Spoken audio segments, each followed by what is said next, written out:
Présentation d'une réplique du pistolet Colt 1911 A1, donc, qui a été imaginé et dessiné, pour la petite histoire, par l'ingénieur John Moses Browning, bien connu, et qui répondait à une demande des forces américaines, engagées dans la jungle apparemment, qui souhaitaient disposer d'un pistolet maniable, compact et solide.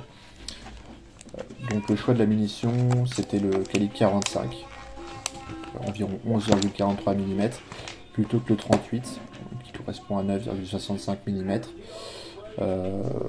pour une plus forte puissance. Donc le Colt 1911, il était entré en service dans l'armée américaine le 29 mars 1911, puis adopté 2 ans plus tard par l'US Navy et l'US Marine Corps. Donc pendant la Première Guerre mondiale, le pistolet, avec quelques défauts qui ont été réparés dès 1926, et c'est là que le 1911 A1 voit le jour. Donc il est plus compact, la gâchette est plus courte, et le dispositif de visée est simplifié. Donc pourquoi cette présentation? Donc là, on n'a pas une arme à feu, vous l'avez compris, c'est une réplique à plomb. Donc qui tire des billes d'acier en 4,5 mm chargées avec du CO2. Tout simplement puisque voilà, je ne voulais pas prendre un pistolet à blanc. Je voulais pas non plus faire des déclarations en préfecture pour avoir un pistolet neutralisé qui n'avait pas grand intérêt pour moi puisque je ne pouvais pas le manipuler. En plus, on rajoute la dimension amusante du tir discret dans un garage et peu dangereux. Là, on parle d'une puissance d'à peu près 3 joules. J'ai modifié l'apparence de ce dernier.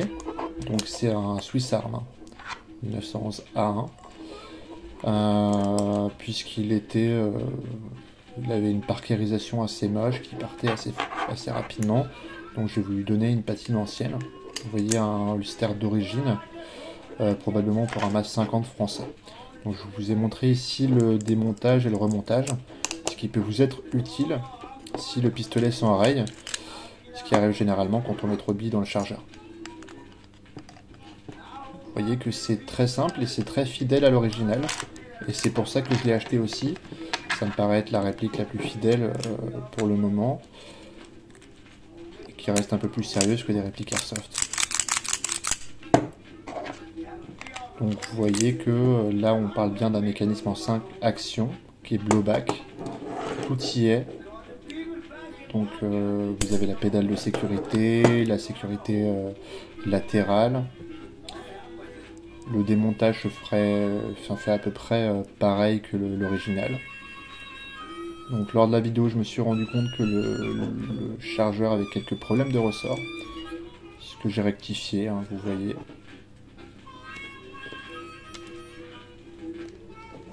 Donc pour le chargement, donc très simple, vous mettez une sparklette de CO2 directement dans le chargeur.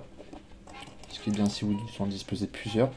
Je conseille de ne pas mettre plus de 7 ou 8 billes dedans pour éviter justement que ça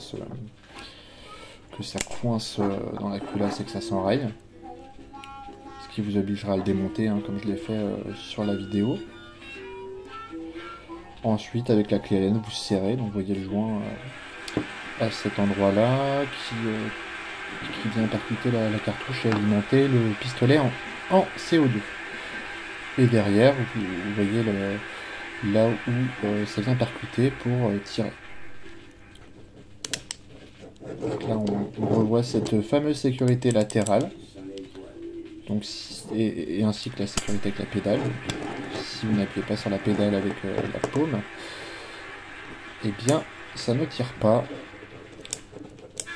Pareil à cet endroit-là.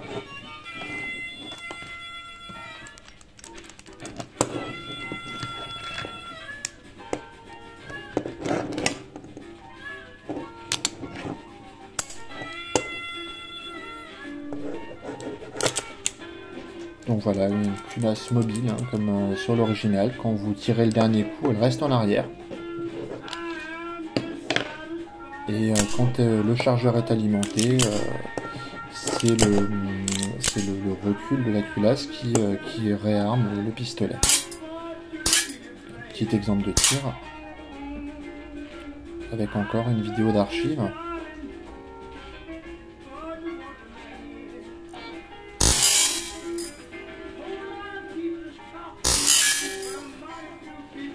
Voilà, donc pour moi plutôt un pistolet de décoration à mettre en vitrine, mais qui reste intéressant par son fonctionnement.